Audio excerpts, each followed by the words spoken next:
Just when you thought it couldn't get worse, the gold bar scandal widens with the Democrat senator from New Jersey, Bob Menendez. We're going to talk about it and why gold is at the forefront of this case as we explore.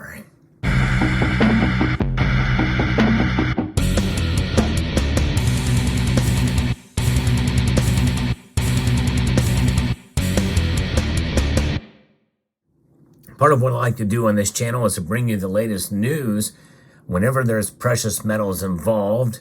In this case, gold is the prominent metal here that's involved that has caused a firestorm over at Costco selling gold bars and selling hundreds of millions of dollars worth of these bars, of 1 ounce bars anyway. Nonetheless, what you see here is a fraction of the size of the gold bars that Bob Menendez received. But let's get into what this news story is about. Senator Bob Menendez faces new allegations. No charges have been filed yet, but of receiving gold bars and cash for support of the Qatari investments. And that is important to understand that it's involved with Qatar and the Middle East because gold is so important in that part of the world. But also understanding too that some of the gold bars have been received, as I've mentioned in a prior video, and another breaking news story about some of the gold that Bob Menendez had. They tracked the serial numbers and found out that it was stolen. Nonetheless, this is according to 4 NBC New York. A federal grand jury has filed a second superseding indictment against Senator Robert Menendez and alleges he tried to help a New Jersey developer with getting a multi-million-dollar investment from an investment company tied to the Qatari government in exchange for some of the cash in gold bars they had already alleged the developer sent to Menendez. The developer cited in the indictment is Fred Daibes, who has also been charged in the case. During the time of the discussions from late 2021 into 2022 for the investment in the deal, Senator Menendez is accused of making a number of positive statements in supportive of the Qatari government. The indictment says Menendez provided Daibes with these statements so that Daibes could share them with a Qatari investor and a Qatari government official associated with a Qatari investment company. The indictment also alleges that Menendez introduced the New Jersey developer to a member of the Qatari royal family who was also a principal in the investment company identified in the indictment as Qatari investor. Prosecutors allege that the indictment that Daibes exchanged text messages with Menendez about the alleged scheme, and in September of 2021, Menendez was sent by Daibes photos taken from the computer of Daibes, luxury watches valued from about $10,000 to $24,000, and asked Menendez, how about one of those? Daibes and Menendez have both denied any wrongdoing. An attorney for Daibes previously told NBC New York he is confident his client will be exonerated when all the evidence is heard. He's pled not guilty. So this is interesting. Now, in response to the latest indictment, a lawyer for Menendez released a written statement saying the government's new allegations stink of desperation. Despite what they've touted in press releases, the government does not have the proof to back up any of their old or new allegations. Well, it's interesting. Part of that, I think, could be the gold itself. That could be the proof. Again, it's been tracked already to gold that was stolen. Could it have been sourced and worked through their way? And if it has serial numbers, could it have flowed through Qatar? In the Middle East, gold is a form of exchange. Gold is very important in the Middle East, for sure. We know the gold seeks in Saudi Arabia and in Dubai and Qatar, Doha, Qatar.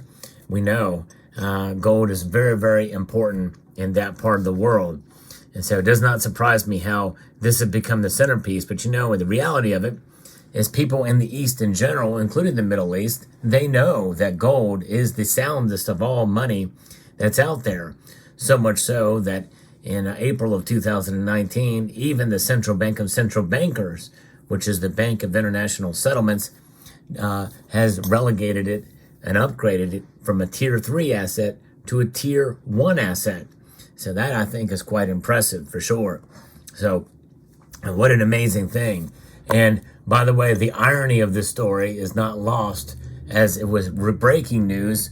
As it was reported, the daughter of Senator Menendez was filling in as a reporter and broke the story and sent it over as breaking news, as sent to me by Silver Heist. Sent me a link to a story about that. That's pretty interesting to see that happen, with breaking news about that kind of a thing happening with Senator Menendez. So it looks to be this is something that's quite revealing to see, as is over there at MSNBC.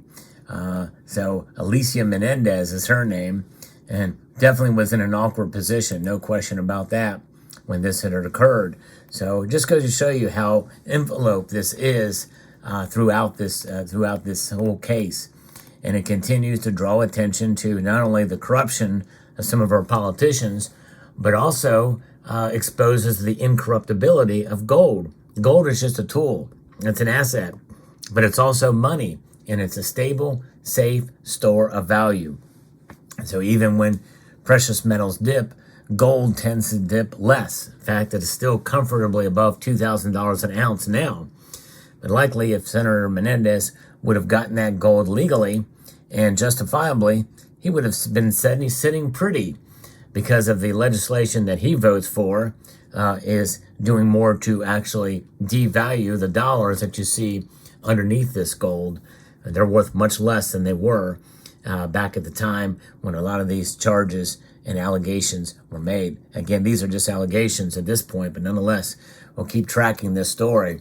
And it's interesting and fascinating. And the thing about it, you and I, when we buy gold and our precious metals, we work hard to make it happen, to honest work. And that is how we do it.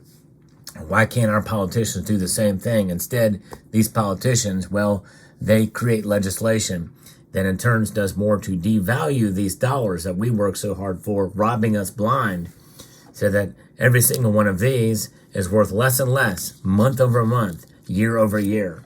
And that's what makes me mad. But they continue to accumulate more dollars, and gold in this case, as they are robbing us from one end to the other.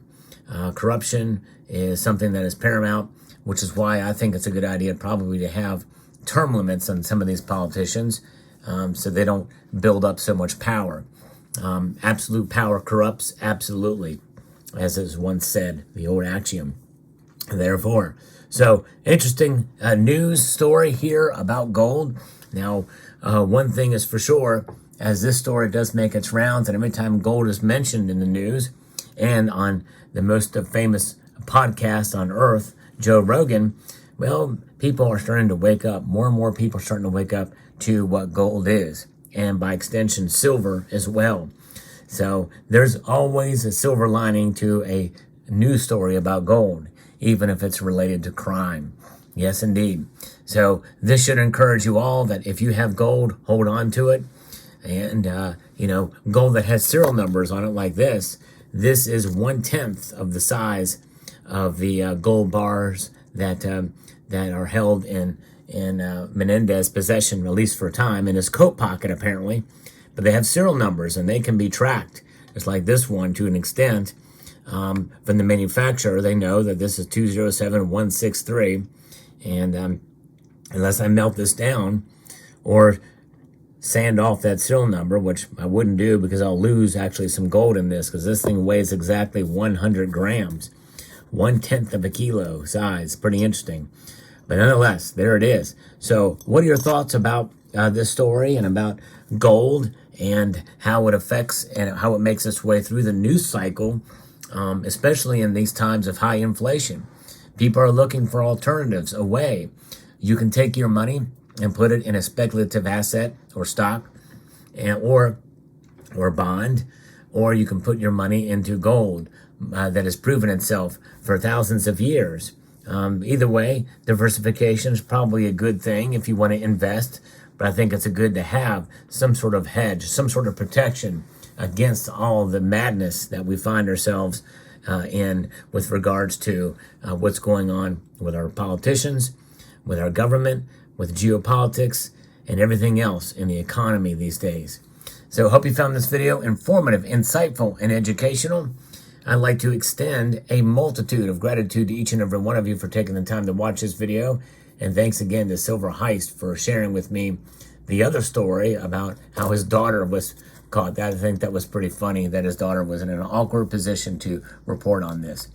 So a multitude of gratitude to you all. I'd like to extend a multitude of gratitude to you and encourage you to please rate this video. That means press the thumbs up button down below.